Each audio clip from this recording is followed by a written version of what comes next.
Good morning. It is so great to kick off this beautiful day with all of you. And it is a pleasure to be here as New Hampshire's Democratic nominee for Governor of New Hampshire. You know, I want to start by recognizing Mark and Tiger for always fighting for what's right and making sure your members are getting what they so deserve. Thank you for your leadership.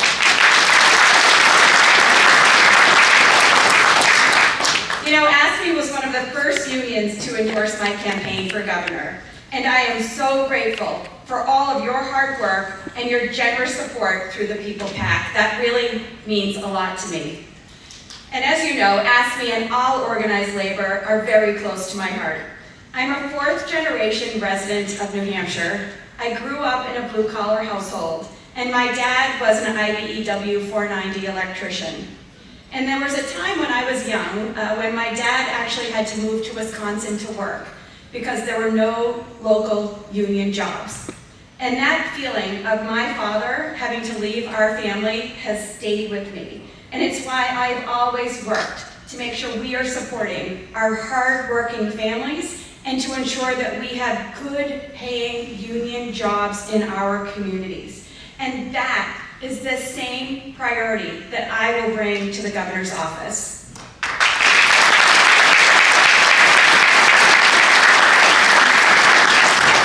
My grandfather was a shop steward for line workers at PSNH, and my daughter is in her third year teaching at Manchester Public High Schools. She's a member of the MEA-NEA, and I will tell you that my husband Mike and I are tremendously proud to have a public school teacher in our family. I understand and appreciate the importance of unions because everything they've done to support my family over 3 generations. When I took office in 2018, union contracts had expired and employee relations were stressed. I spent a lot of time visiting job sites, listening to our employees, addressing their concerns, and building back trust. Early on, I noticed that there were a lot of grievances coming in that were being filed through our fleet department. And in speaking with the 298 president at the time, I learned that employee morale had hit an all-time low and that the department head didn't value the work from our employees. After holding the department head accountable, he retired, and I took the employees' feedback to heart when I hired the new department head. Things are now going well in the fleet department, and when I left, they were a strong team working together, and the morale had hit an all-time high.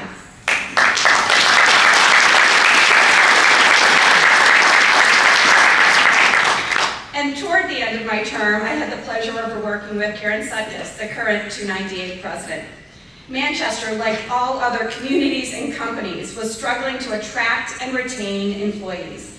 Karen had a great idea of expanding sick leave within the first 6 months of a hire and adding a 3rd week of vacation for affiliated employees within their first 5 years to help encourage our new employees and for them to view their new job as a career that they could grow with.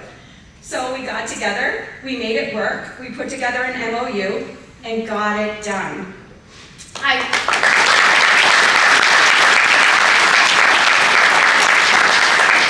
I shared these stories to show, as Tiger mentioned, that my door is always open. I listen. I'm here to work with and support all of you.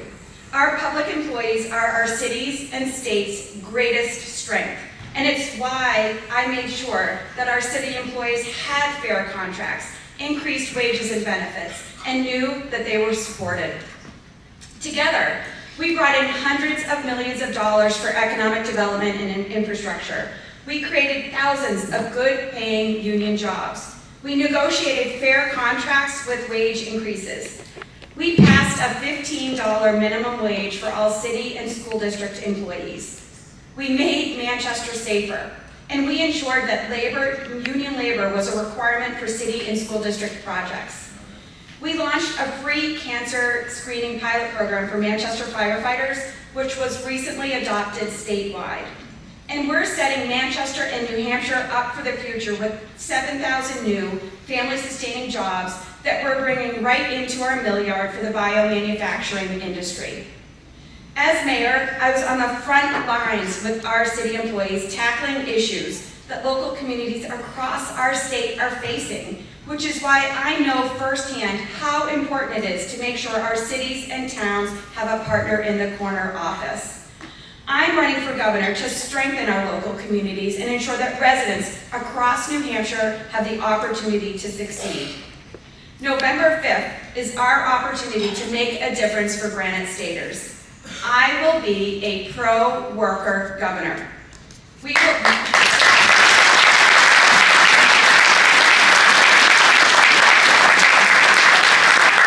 will support project labor agreements and a prevailing wage. We will ensure fair wages and benefits for public employees and will honor the state's commitment to our retirees.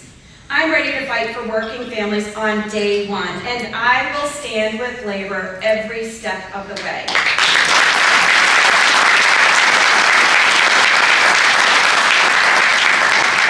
We have 52 days until this election, and this election is absolutely critical.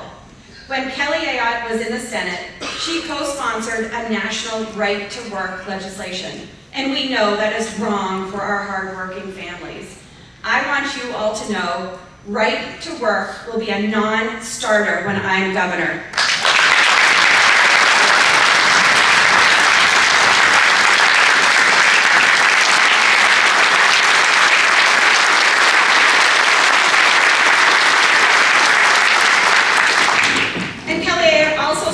Donald Trump for president.